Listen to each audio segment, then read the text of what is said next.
नमस्कार, आप देख रहे हैं की दहाड़। मैं हूं आपके साथ ओम पांडे। हम इस वक्त पानीपत के अनाज मंडी में पहुंचे हैं क्योंकि यहां पर कांग्रेस के प्रदेश अध्यक्ष राव नरेंद्र भी पहुंचे हैं। पानीपत की वही अनाज मंडी जहां बीते दिन हरियाणा के कृषि मंत्री खुद यहां पर आए थे निरीक्षण करने के लिए, जायजा लेने के लिए कि आखिर यहां पर आवक जो है गेहूं का, उसका हाल क्या है।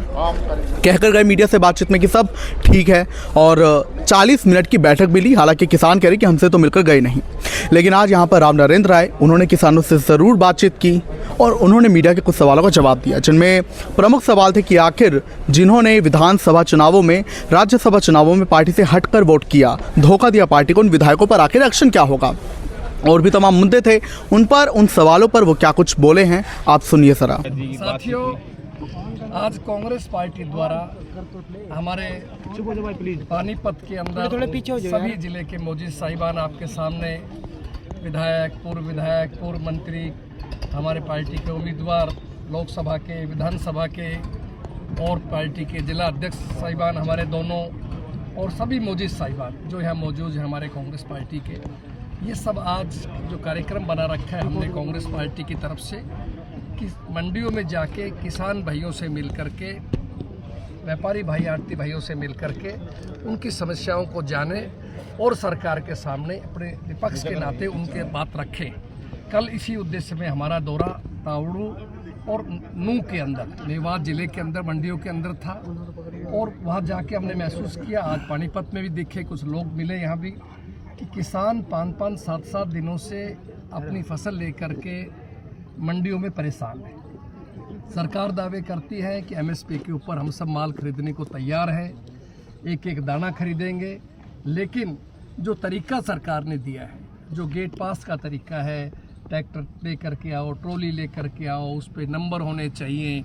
अगर किसी किसान के पास ट्रैक्टर नहीं है, किराए का लेके आता है, या मेरे इलाके में तो ऊँट गाड़ी चलती है, कहीं जोटा गाड़ी चलती है, तो बेचारा कहाँ से नंबर लेकर के आएगा। उसके OTP लो, मोबाइल से फ़ोटो खींचो, को खुद किसान चल कर के आए। अब मैं फ़ोटो देख रहा था, एक करनाल की गाय की थी, तो वो फ़ोटो के आपके सामने एक किसान भाई एडमिट था, पेशाब की थैली लटक रही थी और उसके बच्चे बेचारे गोदी में उठा करके उसको लेके आ रहे थे। तो बड़ा ही अफसोस की बात है। सरकार बड़े बड़े दावे करती है, ऊपर से उनके मंत्री महोदय बयान देते हैं कि इस बारिश से किसान को फ़ायदा हुआ है। अब आप समझ सकते हो किसान का बारिश में माल भीज रहा है। अभी हम पानीपत में थे तो बारिश की वजह से गीला हो गया सारा सामान। सोनीपत के अंदर था मैं, वहाँ भी गीला हुआ था। कल आश्चर्य होगा आपको पत्रकार साथियों को सुन करके कि जब हमने तावड़ू के अंदर जो मशीन देखी, जो नमी देखती है, उस नमी के अंदर सरकारी मशीन देखी तो उसमें 13.5 दिखा रहा था। वो माल किसान एक हफ्ते से, आस मोहम्मद नाम का किसान था, परेशान था एक हफ्ते से। हमने आड़ती भाइयों से मशीनें मंगवाई, जैसे हमारे साथ खड़े प्रधान जी, दिनेश जी, तो वो जो 2 मशीनें आई उनमें 9.5 था।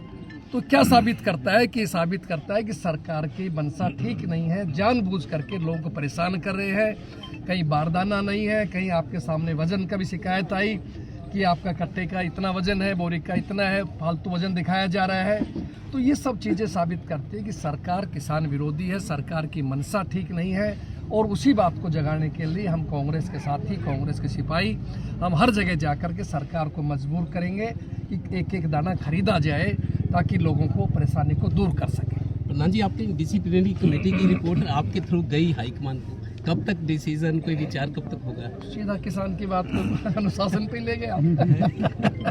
चलो अच्छा, देखिए, जहाँ तक अभी इन्होंने जिक्र किया राज्यसभा चुनाव का, हमारे एक पत्रकार साथी ने, उसके बारे में बताना चाहता हूँ कि हमारी अनुशासन समिति जो है, जिसके अध्यक्ष श्री धर्मपाल जी मलिक और उनके साथ 4 सहयोगी साथी हैं, उन्होंने सभी रिपोर्ट्स को चौकाज नोटिस भेजा। कुछ की व्यक्तिगत सुनवाई भी की जो कराना चाहते थे, वो सारी रिपोर्ट बना करके मुझे भेजी है। मैंने अपनी फाइंडिंग लगा करके हमारे प्रभारी श्री BK हरिप्रसाद जी को वो रिपोर्ट्स में भेज चुका हूँ। बहुत शीघ्र ही उस पर एक्शन होगा और जिन लोगों ने कांग्रेस की टिकट लेकर विधायक बन के कांग्रेस पार्टी से अनुशासनहीनता की है, गद्दारी की है, उनके खिलाफ सख्त कार्रवाई की जाएगी। ऐसे लोगों के लिए कांग्रेस में कोई जगह नहीं। पवन खेड़ा पर जो छापेमारी उनके घर पर निंदा करते हैं। लोकतंत्र के अंदर हम सबको अधिकार है। आज मैं लोगों की आवाज़ बन के बोल रहा हूं और इस बात के ऊपर अगर कोई जाकर के अनावश्यक तंग करता है तो इसकी जितनी निंदा की जाए कम है। पवन खेड़ा जी हमारे कांग्रेस पार्टी के एक वरिष्ठ नेता है, प्रवक्ता है, सारे मीडिया के इंचार्ज हैं अगर उन्होंने कोई कहा तो किस सबूत के आधार पे कहा? उन्होंने कहा मुख्यमंत्री जी के उनके परिवार के पास 3-3 पासपोर्ट है, तो उसको रिकॉर्ड के ऊपर बोल रहे हैं। हमारे नेता राहुल गांधी जी कह रहे हैं कि अगर देश में अगर कोई सबसे भ्रष्ट मुख्यमंत्री है तो असम के मुख्यमंत्री हेमंत बिस्वा जी है। तो सही बात तो कही जाएगी, डरने वाले नहीं है। कांग्रेस साथी कोई नहीं डरता, चाहे किसी पे कोई झूठा केस बनवा ले, चाहे जेल के अंदर अरेस्ट कर ले, हम सब लड़ाई लड़ने को तैयार। कांग्रेस विचारधारा की कुछ लोग कह रहे हैं कि जिस पार्टी के पास 37 विधायक और 5 सांसद है, वो पार्टी टुकड़ों में क्यों लड़ रही है?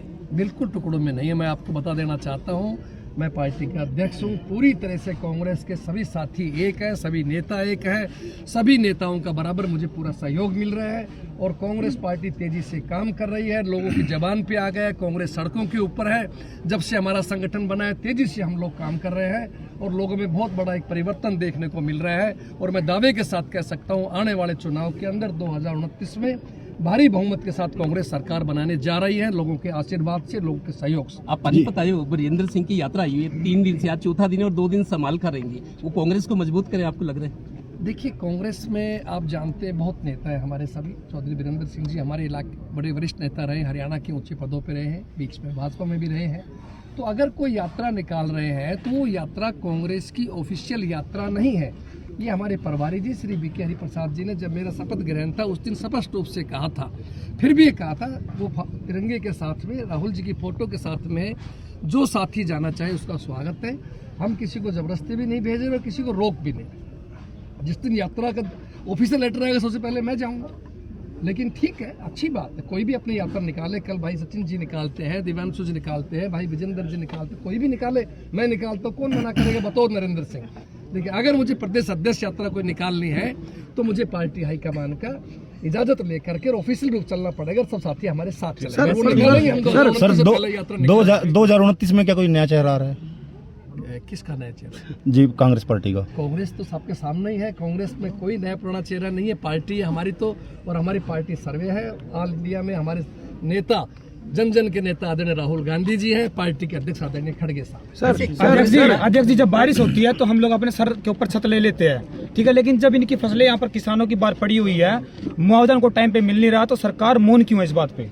देखिए, बेमौसमी वर्षा और ओलावृष्टि से जहाँ जहाँ नुकसान हुआ है हम लोगों ने बराबर मांग की है। हमारे विधायकों ने, हमारे तमाम जितने साथी थे, विधायक दल के नेता श्री भूपेंद्र सिंह हुड्डा साहब ने, सबने विधानसभा में जोरदार तरीके से इस बात को उठाया है सरकार के सामने और मजबूर किया कि सरकार को मुआवजा देना चाहिए। हम भी आज के आपके माध्यम से मांग करते हैं कि इस बेमौसमी वर्षा और ओलावृष्टि जो नुकसान हुई उनको मुआवजा मिलना चाहिए। और पिछले की जो रकम 52 की बची हुई थी वो पैसा आज तक नहीं मिल पाया और MSP के ऊपर किसान का माल बिना उसको तंग किए तुरंत खरीदना चाहिए, ये हमारी मांग। आगे आने वाली जो फसलें हैं, जो नुकसान अभी किसानों का हुआ है, उसके ऊपर सब्सिडी मिलनी चाहिए, नहीं मिलनी चाहिए? बीज है या खाद है? बिल्कुल मिलनी चाहिए। किसान को खाद और बीज उपलब्ध भी होना चाहिए। इस सरकार के राज में पुलिस के साये के अंदर खाद मिलता है, बीज मिलता है, तो इसके शर्म की बात है। ये किसान विरोधी सरकार है, आप जानते हैं, गरीब विरोधी सरकार। जब अब कांग्रेस के प्रदेश अध्यक्ष ने खुद कह दिया है कि जल्द ही एक्शन होगा उन लोगों पर जिन्होंने पार्टी से हटकर वोट किया, तो अब देखते हैं वो जल्द ही एक्शन कब होगा।